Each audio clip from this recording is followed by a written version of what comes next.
how to simplify your routine. Now, if you're the person who thinks that you have to be constantly doing something, be productive, make the best out of every moment in your life, but end up getting burned out, this is a very great reminder that at times it's a matter of simplifying your routine and knowing that it's actually possible to have that work-life balance that you've been wanting to achieve for the longest time. So let us start. The first step here, and the only step actually, is to divide your time, and that is into general categories. So I have created 4 categories when it comes to dividing my time. The first one is work, second is sleep, third one is activity, the fourth one is downtime. Now I've also provided here the number of hours that I have decided to focus or allot into that certain category. So for work, I have 8 hours a day. For sleep, I do my best to reach at least 7 hours per day. And then activity, that's 6 hours. And then downtime, 3 hours. So we are going to discuss after this in depth on activity and downtime, because there are times when I tell people about it, they tend to mix it up or don't really get it. So I'll share that later on. Let's focus on work. The best thing on those 8 hours of working is to simply focus on your work. We do not want to practice multitasking on our work, especially if there is someone who is looking at our performance. Because when you focus on your work, that means you're giving your best at it. And that means you don't need to do overtime. Thus, you can go home earlier or you can go home on time. Now, I work from home. So once I'm done working, I go to sleep right away. So basically, these categories can be interchanged. It depends on how you live your life. But for me, this is how I've been living for almost 2 years now, working from home, and especially on night shifts. So that's my goal. For those 8 hours of work, I focus on my work, I do my best, and I also make it to a point that I don't get distracted that much. So I don't use phones. I usually trick myself into using the phone by putting a timer on it. I do still use Pomodoro technique when I do my work. So that's 25 minutes of focus work, a little 5 minutes of chill break, doing nothing, just to recharge my brain or to stand up, go to the CR, do those things.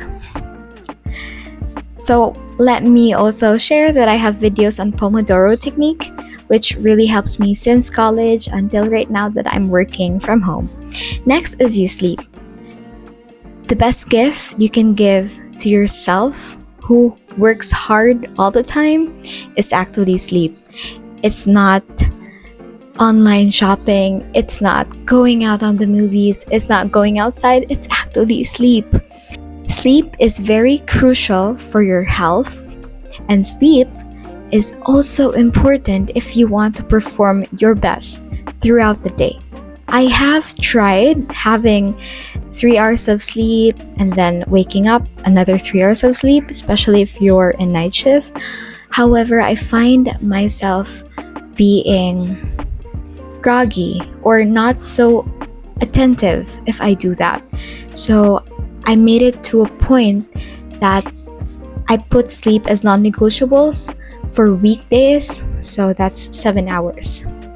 Next one is activity. This is the time where you give yourself grace because every day is different.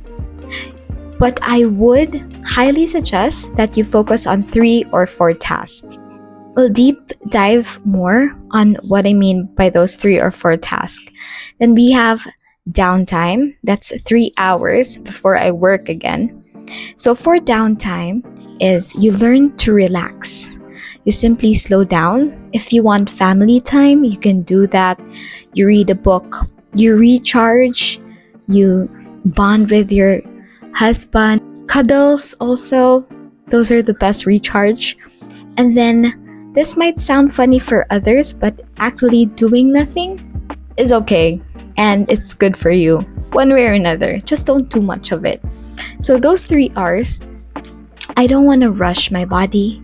I want my body to respect the transition of the busyness of doing such activity for the day and going to downtime.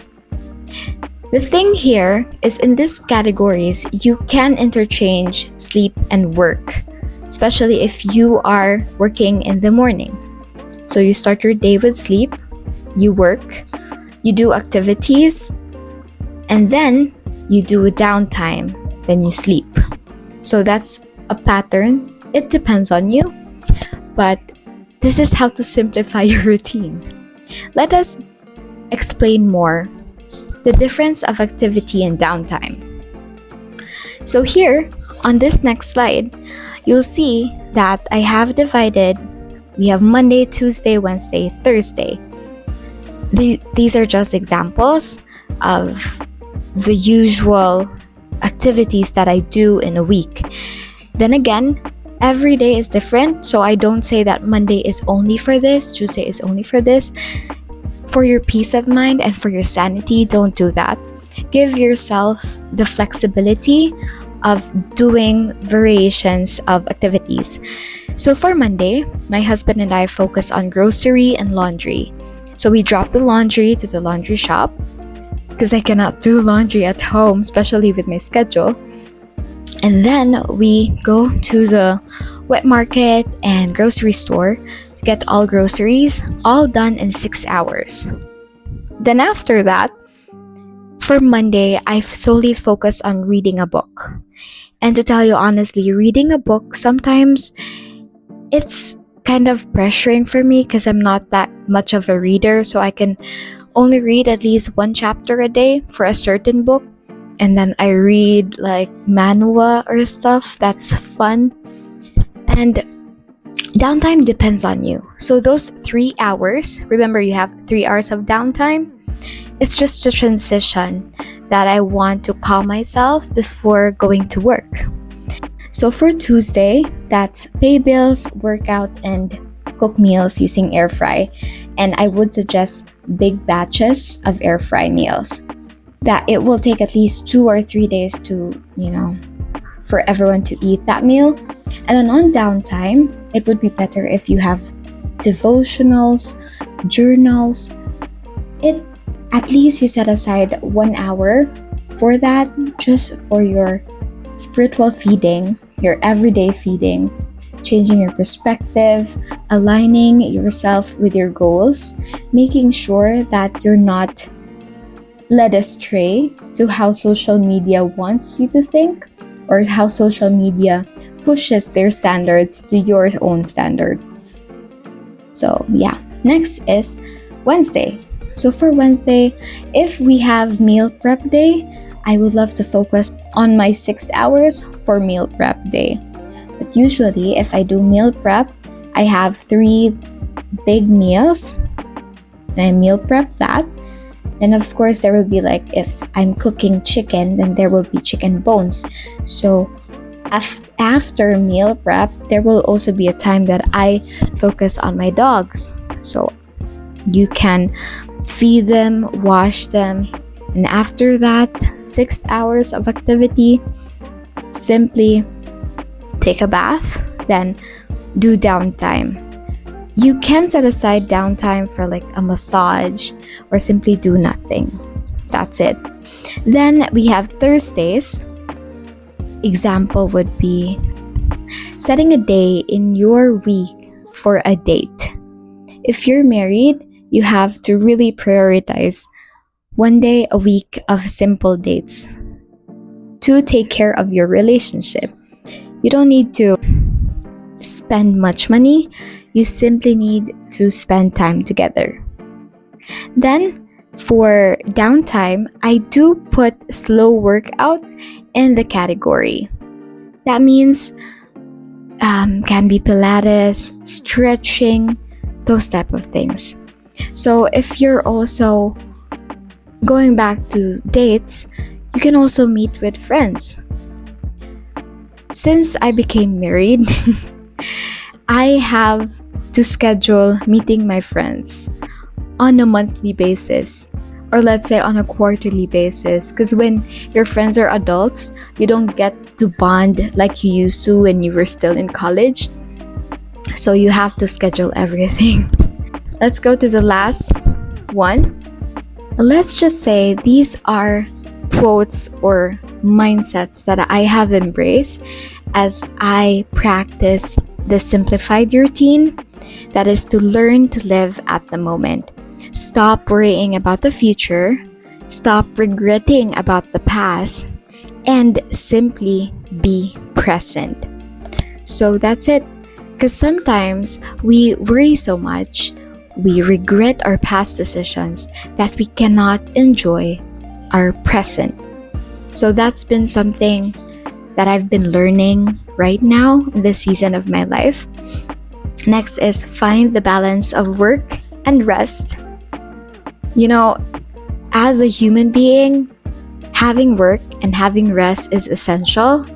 Only having one of those things is not, let's say, good for you. Why? Because if you simply work and work and work with no rest, you'll burn out eventually. And if you keep on resting, rest with no work, you'll feel useless in this life. So having to finding the balance of work and rest, that's the greatest formula you can gift to yourself. Then one of the learnings that I have embraced this year is you don't have to say yes to everything. You have to learn to say yes only to important things in life and prioritize what are those important things. I have decided that the important things in my life is building relationship with God. That's number one. Building relationship with the people I love, other people, my husband, my family, my in-laws, my friends. One way or another, building relationship with them has different forms and kinds, but that would be a goal to live and maintain peace. And lastly is building relationship for ourselves.